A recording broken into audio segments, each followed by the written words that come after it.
Se presentará un ejercicio de ciclo combinado y este será presentado en el programa EES. Los integrantes del equipo son Andrea Calvillo, Norma García, Alejandro García, Francisco Ochoa y Perla Zúñiga. Se presenta en el problema un sistema combinado turbina-gas ciclo de vapor. Produce una potencia neta de 10 megawatts. El aire entra al compresor de la turbina de gas a 100 kilopascales y 300 Kelvin. Se comprime hasta 1200 kilopascales. El rendimiento isentrópico del compresor es de 84%. Las condiciones de entrada de la turbina del ciclo gas son de 1200 kilopascales y 1400 Kelvin. El aire pasa después por la turbina donde se expande hasta 100 kilopascales y trabaja con un rendimiento isentrópico del 88%. Después el aire pasa por un intercambiador de calor descargándose a 480 Kelvin. A la turbina de vapor entra vapor de agua a 8 megapascales y 400 grados Celsius y se expande hasta la presión del condensador que es de 7.5 kilopascales. La turbina y bomba del ciclo de vapor tienen un rendimiento isentrópico de 90 y 80% respectivamente. Se debe de determinar los flujos máximos de aire y agua en kilogramos sobre segundo, el calor transferido al ciclo en megawatts, el rendimiento del ciclo combinado y finalmente la generación de entropía y la destrucción de exergía asociada al ciclo, además del rendimiento con base en la segunda ley si la temperatura de la fuente de calor está a 1600 Kelvin y el sumidero a 290 Kelvin. Los datos que nos da el problema son la potencia neta de 10 megawatts, el aire que entra a la turbina a una presión de 100 kilopascales y una temperatura de 300 Kelvin, o sea, nuestra P1 y T1. En el compresor se comprime hasta 1200 kilopascales, que sería nuestra P2 a la salida de este. A la entrada de la turbina tenemos la T3, que es 1400 Kelvin, y P3, que es 1200 kilopascales. Luego, al expandirse el aire, tenemos P4, que son 100 kilopascales.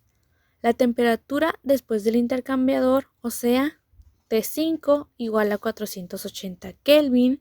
El proceso es isobárico, por lo tanto, la P7 es igual a 8 megapascales, al igual que la presión 8.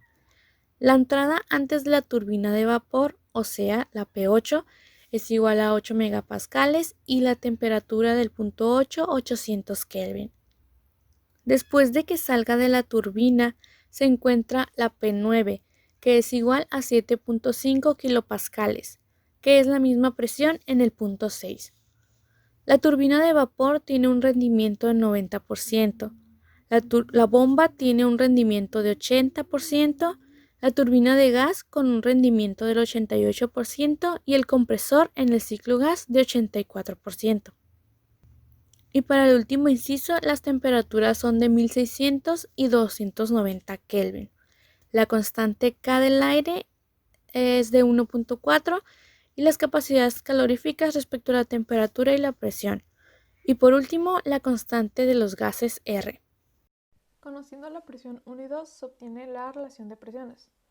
Con ello se puede calcular la temperatura en el estado 2, T2, y considerando la eficiencia isentrópica del compresor en el ciclo de gas, calculamos la temperatura real, T2R, porque el proceso del compresor no es isentrópico. Para la temperatura en el estado 4 se realiza un procedimiento similar utilizando la temperatura 3 y sabiendo que la presión 4 entre la presión 3 resulta el inverso de la relación de presiones, o sea 1 sobre RP. Considerando que la turbina de gas no es isentrópica, se calcula T4R. Para el ciclo de vapor consideramos la presión 6 y temperatura de saturación con una calidad 0, debido a que es un estado de líquido saturado. Con esto se determinan las variables de entalpía, entropía y volumen específico, los cuales serán útiles para obtener la entalpía en el estado 7. También se utilizan dos expresiones del trabajo de la bomba. La bomba también tiene una eficiencia isentrópica, por lo que se determina la entalpía 7R. Luego se utiliza la función de interpolación para obtener la entropía 7R, utilizando como variable dependiente de la entalpía. La entalpía y entropía 8 se determina con las condiciones de temperatura y presión proporcionadas en los datos iniciales.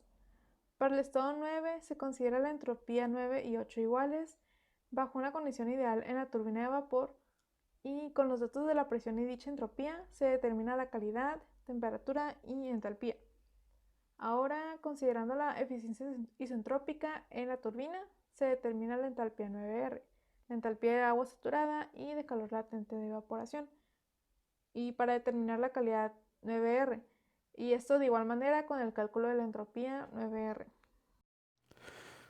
Para el análisis de energía del sistema de ciclo combinado se toma en cuenta lo siguiente. Lo primero que se puede observar son las funciones que nos auxiliarán en el cálculo del calor recibido por el intercambiador de calor en el ciclo de gas denotado por la variable QE.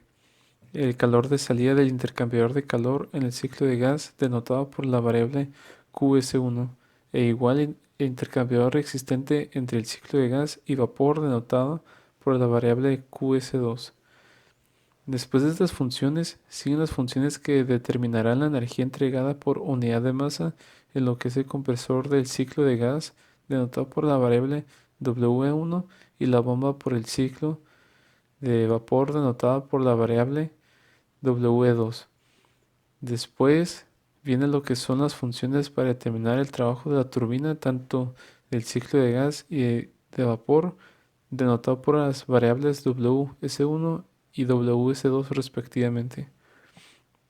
Para determinar la potencia de entrada al sistema, se parte de las siguientes variables que son ubicadas en el intercambiador de calor en el ciclo de gas. Como ya conocemos la potencia neta del sistema, necesitamos determinar los flujos másicos tanto como de gas y de vapor.